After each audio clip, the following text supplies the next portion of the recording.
Bonjour à toutes et à tous et bienvenue dans ce nouveau MAG des collectivités, le rendez-vous de politique concrète sur Via Occitanie. L'idée, je vous le rappelle, est d'analyser une action politique mise en œuvre par une collectivité locale de notre région. Et nous sommes aujourd'hui dans l'Aude avec vous, Hélène Sandranier. Bonjour. Bonjour. Présidente socialiste du conseil départemental de l'Aude, nous allons parler mobilité douce dédiée au tourisme, mais aussi au quotidien des Audoises et des Audois. Situons d'abord votre collectivité, le département de l'Aude, sur une carte d'Occitanie. Voilà, on situe bien, alors avec beaucoup de paysages évidemment et une liaison aussi vers la mer Méditerranée. L'idée est de faire un focus donc sur le réaménagement des berges du canal du Midi, notamment dédié au vélo. Puis nous verrons que ce moyen de mobilité douce est aussi largement plébiscité par les habitants de votre département. Le vélo, un élément de l'attractivité touristique, Hélène Sandranier, le tourisme qui est un des piliers centraux de l'économie de l'Aude. En effet. Nous avons deux grandes économies comparables par leur poids, c'est l'agriculture et le tourisme. Donc, quand on sait ça, eh bien, effectivement, on oriente dans le cadre de ces compétences les politiques publiques dans le sens d'un soutien, bon, certes, à l'agriculture, mais également, bien sûr, au tourisme. Et nous mettons en œuvre des projets qui nous permettent, effectivement, d'accroître notre attractivité, mais nous avons la volonté d'un tourisme qui est aussi au bénéfice des Audois, un tourisme par et pour les Audois. On va voir justement ces applications concrètes et notamment ces véloroutes. Mais d'abord un œil sur les chiffres du tourisme qui nous sont confiés, qui ont été établis par l'Agence de développement touristique du département de l'Aude. C'était en 2022, donc un retour vraiment des touristes après cette période Covid un peu longue et notamment des touristes étrangers. On voit le nombre de nuitées. On est revenu à des chiffres d'avant Covid 2019, pour être très clair. Et les étrangers qui reviennent très clairement, qui avaient mis du temps à revenir aussi sur nos territoires et notamment dans l'Aude. On va voir le dernier tableau qui va concerner notre sujet du jour. C'est aussi le tourisme fluvial et on voit qu'il y a une belle progression notamment sur le canal du Midi, sur le trafic, canal du Midi et canal de la Robine aussi. Justement, le tourisme fluvial, il concerne aussi d'autres départements. C'est un travail d'équipe, le tourisme fluvial, Hélène Sandranier. Pour le canal du Midi, c'est effectivement un travail d'équipe, puisque vous savez que le canal du Midi, c'est le canal des deux mers. Alors certes, il y a une autre région, Aquitaine, mais nous sommes concernés par la région Occitanie, puisque ce magnifique canal traverse plusieurs départements. Et le nôtre est celui qui a le linéaire le plus important, puisque nous avons 120 km de canal du Midi. C'est notre chance, puisque effectivement, ce joyau que constitue le canal attire de plus en plus de tourisme et le cyclotourisme en constitue un des éléments essentiels. La France est le deuxième pays au monde après l'Allemagne en ce qui concerne ce tourisme cyclo. Donc nous avons évidemment tout intérêt à construire et à permettre le développement de ce tourisme. Et vous l'évoquiez, il y a quelques semaines, effectivement. On va voir les images, justement. Voilà, ouais. Nous avons inauguré un tronçon, que nous avons, dont nous étions les maîtres d'ouvrage. Je le précise parce que là, on est sur des domaines partagés avec VNF. Mais dans ce cas bien particulier... Les voies navigables de France. Voilà, avec les voies navigables de France. Et dans ce cas particulier, nous avons pris la maîtrise d'ouvrage, c'est-à-dire que nous avons fait effectivement les travaux, bien sûr, avec la participation de ceux qui sont concernés directement, l'État, VNF et la région, bien sûr. Eh bien, écoutez, nous y étions à cette inauguration. C'est Frédéric Siller, notre reporter, qui a tourné justement les images que vous allez voir. C'est un reportage que nous allons regarder. On se retrouve juste après. Bonjour. Le département a fait beaucoup par rapport à il y a 10 ans où on était déjà venu. Et là, c'est nickel. C'est pratiquement des autoroutes. Et moi, j'adore ça pour une femme. C'est nickel. Ces éloges sont destinés à la véloroute qui longe le canal du Midi dans l'Aude, dont le dernier tronçon de 25 km à l'est du département fut inauguré en juin dernier. Une infrastructure majeure à fort impact touristique pour la politique du territoire. Nous sommes dans un département qui repose essentiellement sur deux économies, que sont le tourisme et l'agriculture. Et donc, nous devons réfléchir à ce qui alimente ce tourisme. Pas n'importe quel tourisme.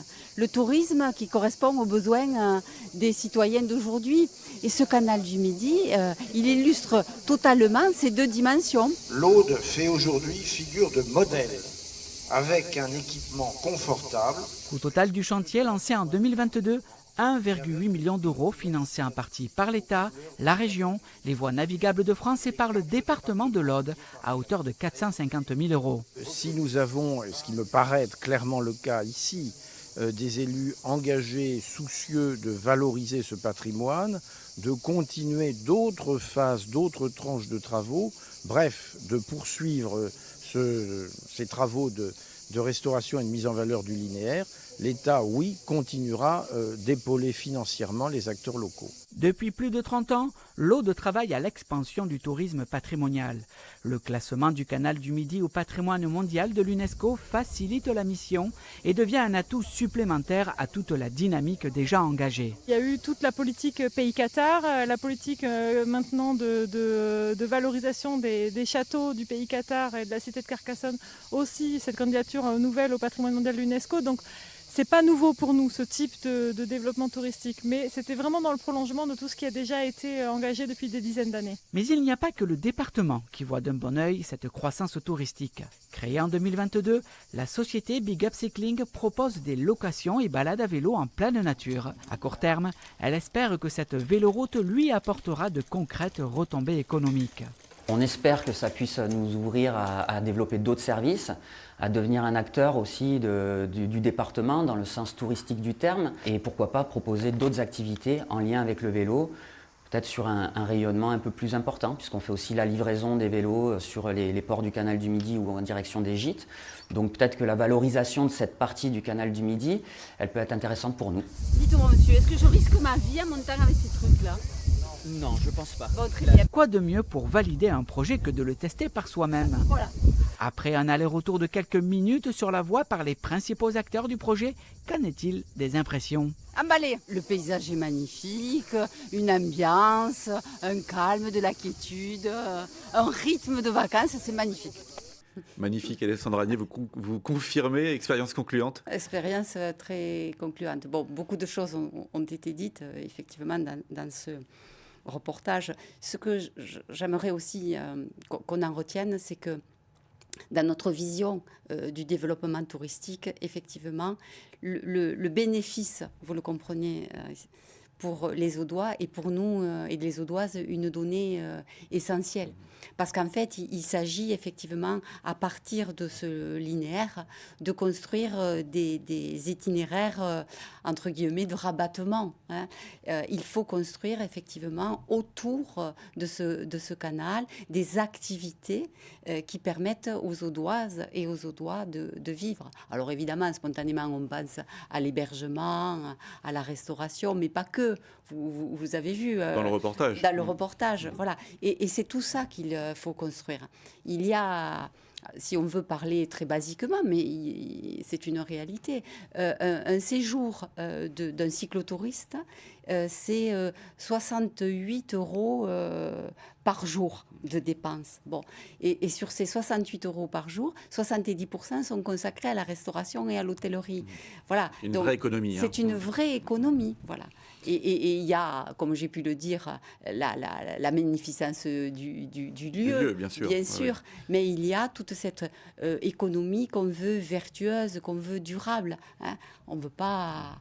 parce que ce qui fait notre charme, hein, effectivement, ce qui fait notre qualité de vie ne doit pas être saccagé par une volonté d'un tourisme effréné qui viendraient finalement nous supprimer nos vertus ou ce qu'on peut offrir. Voilà. Donc tout ça est très raisonné et j'en finirai, juste si vous le permettez, sur le fait qu'effectivement nous sommes en train d'élaborer au niveau du département au doigt avec l'Agence de développement touristique une nouvelle stratégie touristique et évidemment elle est construite sur cette notion d'un tourisme durable. C'est essentiel pour nous. La nature très importante, hein, effectivement. Oui, parce que l'Aude, je ne sais pas si vous le savez, on dit que c'est une petite France. Alors nous avons des patrimoines architecturaux exceptionnels, évidemment la cité, évidemment les châteaux, enfin les abbayes, etc. Mais nous avons aussi des sites naturels magnifiques. Et dans cette stratégie, il faut penser à les préserver. On a vu la rénovation de cette voie, hein, véloroute le long du canal, mais aussi le fait de redonner de l'ombre, puisque des platanes avaient été abattus. Oui. Donc on va voir quelques images. Hein. Il y a, le replantage est assuré aussi sur ces tronçons qui sont réhabilités, rénovés. Tout à fait. Là, sur cette partie-là, sur ce tronçon de 25 km qui va d'Argelès à Argence-Minervois, nous avons sur 12 km conforté les rives. C'est un énorme travail parce que je vous passe la complexité du travail. On va voir quelques photos après des travaux, mais effectivement. Qui a demandé un partenariat très serré avec VNF. Et vous voyez là, on voit les ouvrages d'art et effectivement la signalétique également, dans notre volonté de respecter évidemment un code sur ce type de panneau, mais surtout de réhabiliter les ouvrages dans cette dimension patrimonial. Et puis nous avons replanté plus de 700 arbres. Hein. Après, évidemment, le drame de l'abattage des platanes. Des platanes qui étaient malades, on le rappelle. On va voir quelques photos justement sur ces travaux qui sont colossaux. Hein. Colossaux, voilà. On voit vraiment, il y a un travail de fond. C'est pas uniquement on remet des pavés le long du canal. Non, c'est beaucoup plus compliqué que ça. Et nos services et les services de l'État ont réalisé un travail d'une très grande qualité. Et après, le linéaire, nous l'avons complété entre Homs et le seuil de Nourouz, mais là c'est une intervention qui est plus, on va dire, plus provisoire, hein. Celle dont nous avons parlé à Argelès-Argence est une opération définitive. L'autre est plus temporaire parce que, comme ça a été dit, c'est très coûteux et nous avons la responsabilité des finances publiques aussi. Et donc on a fait une réhabilitation qui permet d'établir une continuité dans toute l'Aude, ce qui n'est pas rien. Exactement, un vaste territoire. On va voir cette carte des véloroutes et des voies vertes de l'Aude qui donc sont utiles à la fois, vous l'avez dit, on l'a répété pendant cette émission, aux touristes, mais aussi aux habitants. On le voit, il y a un maillage vraiment très important. Et juste derrière, on va voir un tableau avec le nombre de kilomètres. Et le total de ces kilomètres, c'est 850 kilomètres de voies vertes et de véloroutes. C'est colossal. Effectivement, nous avons une richesse effectivement de ces voies dites vertes, douces, qui nous permettent effectivement de combiner un schéma de circulation douce qui concilie, comme vous avez pu le dire, les usages du quotidien, parce que c'est notre volonté, comment on va de la maison au travail, comment on va vers les collèges, comment on va vers les services. Donc, de combiner cet usage du quotidien avec une dimension plus touristique. Très rapidement, il nous reste moins d'une minute. Vous avez lancé un travail sur un schéma des mobilités de demain, alors qui arrivera à échéance en 2024. En quelques mots, l'esprit de ce schéma des mobilités de demain. Voilà, alors c'est un schéma qui se fonde sur nos compétences, parce que là, il y a d'autres acteurs. Hein. Il y a effectivement les agglos, les intercos, les Comcom, les PETR, les parcs régionaux qui travaillent aussi à ces mobilités.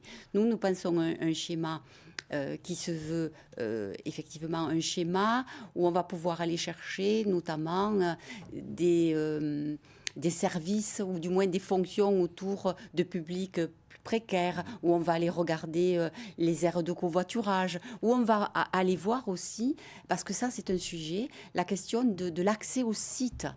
on vous réinvitera pour parler du bilan. C'est en 2024. Ben voilà, à 2024, je viendrai vous le dire. Merci en tout cas d'être venu pour ce numéro du MAC des collectivités. On se retrouve la semaine prochaine et vous pouvez retrouver ce numéro en replay évidemment sur viaoccitanie.tv. Très belle semaine.